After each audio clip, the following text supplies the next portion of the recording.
Some smart cricket, and he was dominating for Pakistan.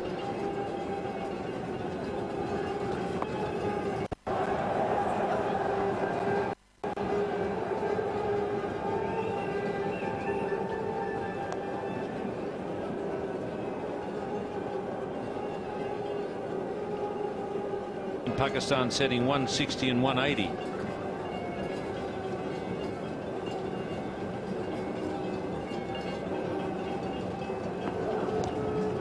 Oh, that's very well bowled. That is very unfortunate. But its bye is given. And it darted in. A very good Yorker indeed. And I think the problem for Brad Haddin was that it came between the legs of Umar Akmal, and he probably got a pretty late sighter of it. And then it just...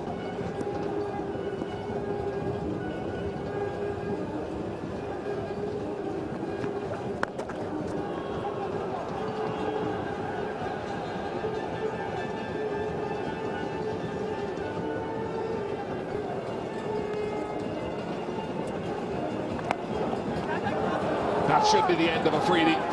Oh, what a clash. What a clash. But Haddin's held on to it.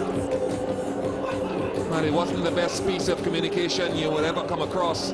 Haddin called for it, he went for it. But Watson was still coming. Nevertheless, Afridi goes for it, 114 for 3. That's gone a very long way. Oh, he does hit the ball well. Khalid Latif, haven't seen too much of him, but if this is any indicator, he can hit the ball. He earlier tried the same shot, miscued it. This time he really middled it. Have a look at this one. Over mid-wicket, it sailed possibly out of the ground. I'm not too sure.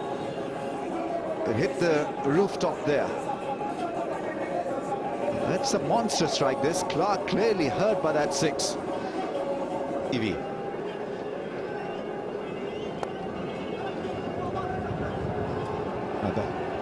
That might run away as well. Just a little late on that ball. Maybe the ball had too much on it, so the overs ended in great style for Pakistan. 14 from it, 132 for 3.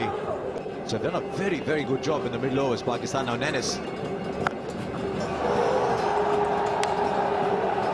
Brilliant. The only thing wrong about that shot was the green grease paint on his lips. It was a stunner from a cricketing point of view. It's called Desi-ish style. But what a player. Just when it was required, he did it for a magnificent 6. First ball of the over, gets the bowler under pressure. Nanis often bowls in very good areas, and sometimes it can make him a touch predictable. Oh, he's played that in the open area again. Tremendous presence of mind from Umar Akmal. They're not showing any nerves, Pakistan, on the big stage. He takes a lot of pride in his batting, Umar Akmal. Carry on at the current rate, 172, not a bad total against Australia. Oh no, that should be straight into the hands, and I'm afraid that is the end of Khalid Latif. But I'll venture to say the 13 from 6 balls, he's actually done his job with just 3 overs left to play. He's provided the momentum, so Australia pull one back, but at this stage now, they need to keep the runs under check too. 145 for 4 with 3 to play. That's the end of Khalid Latif for 13. 18th over. Well, he's got hold of that. He's got hold of that well enough. He is one of the brightest talents in the game, this young man, Umar Akmal. When he's thinking right, he can be a handful. Not easy when you're only 19 or 20 and to express yourself against the best side in the world, Australia.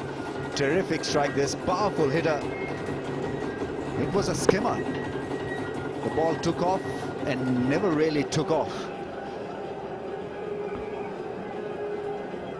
Lots of Pakistani supporters here. They've and 6 of the first ball means straight away the pressure is on the bowler to salvage the over from there.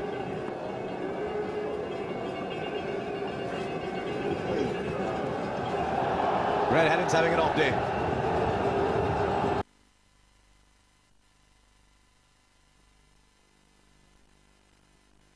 needed in the 18th over. The momentum is certainly with the batsman here. Look at least 180 from here. The semi-final, score to defend. It's a wonderful position to be in. Now he's got hold of that one as well. They are taking the attack to Australia, these young guns from Pakistan. You can cheer where you are because this is thrilling batting. I tell you, it's player and a half. Under pressure, he had to hit them big, and my word, what a strike that one. He was on the front foot and still managed to hit it for him. Almost forgotten his carnage. There was a wicket in the last over. Was a cameo from Khalid Latif. Couldn't handle the pace, the bounce, and in no position to play that pull shot. He knew straight away that he was in a lot of problem. Warner wasn't. With 16 balls to go, done already.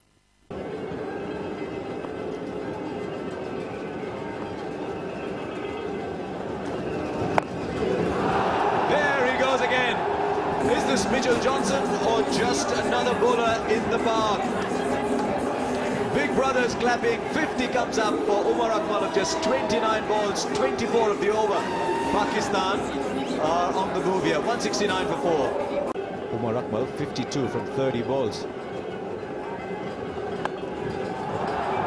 Another biggie. The fielder actually ran about 3 yards beyond the boundary line to take a look at it. Raining sixes. That was number 8.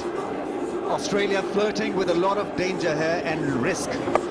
Feeding a spinner to Abdul Razak cannot be a good idea, and that too in the 19th over.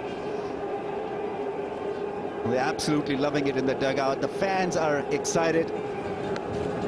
That's wide once again, missed by the keeper.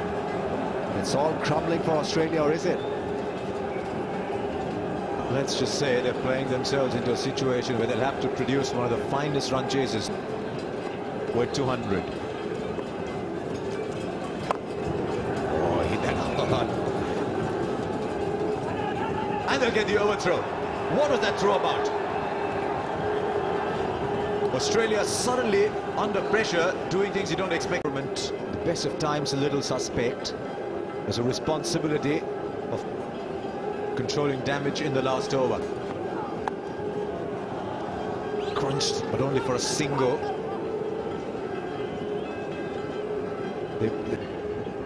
What an innings. But a good last over so far. Not so good anymore.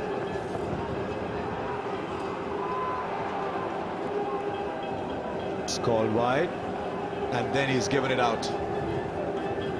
So they save the run. Abdul Razak run out and trying to get away from the strike, but as Rami said, if you've got 2 hitters, then it doesn't matter who's in strike. So Pakistan lose a wicket, and that will be end of Abdul Razak. 189 for 5. He's gone for 12 with 2 balls left. Or will it not be necessary at all? Should be 2. So 7 of the over. 190 is breached as well. These are all hallowed numbers that oppositions never knew against Australia.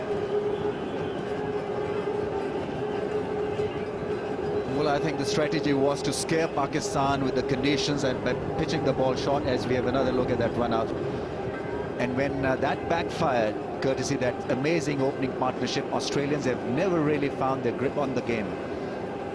They've been wayward and not really got a plan how to go about extracting the maximum out of the conditions to damage Pakistan. In fact, it's Pakistan who's damaged them quite heavily here.